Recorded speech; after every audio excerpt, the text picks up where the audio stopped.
अस्सलाम वालेकुम। तो ये देखिए सुबह के बज चुके थे 4:15 और हम भी उठ गए थे फटाफट से जल्दी। फिर हाथ मुंह धोकर वज़ू बनाकर हम भी लग गए थे तहज्जुद की नमाज़ पढ़ने और अम्मी भी पढ़ने लगी थी तहज्जुद की नमाज़।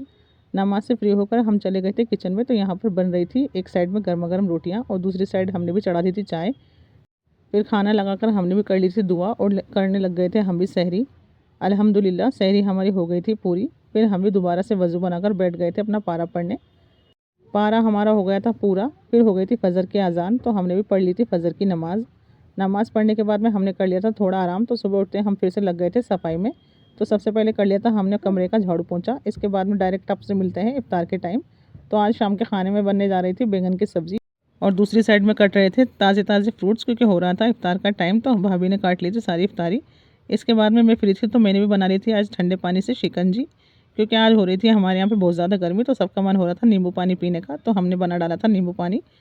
फिर कर लिए थे कुछ पापड़ फ्राई और कर ली थी थोड़ी सी चाट की भी तैयारी।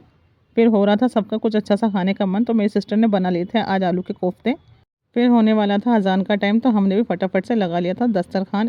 दिन भर की भागदौड़ करते करते कब मगरिब की अज़ान हो जाती है पता ही नहीं चलता। फिर हम सब बैठ गए थे दुआ करने। दुआ करते ही हो गई थी अज़ान, तो हम सब ने भी खोल लिया था रोज़ा। माशाल्लाह आलू के कोफ्ते बड़े ही टेस्टी बने थे। फिर हमने भी गर्मी को देखते हुए पी ली थी ठंडी ठंडी शिकंजी। ये देखिए दूसरी साइड में पढ़ रही थी फ़ातिमा दुआ। फिर हमने खोल लिया था रोज़ा। इसके बाद में हमने पढ़ ली थी मगरिब की नमाज़। नमाज़ से फ्री होकर हमने कर लिया था किचन का काम। तो आज के लिए इतना ही, मिलते हैं नेक्स्ट वीडियो में। तब तक के लिए अल्लाह हाफ़िज़।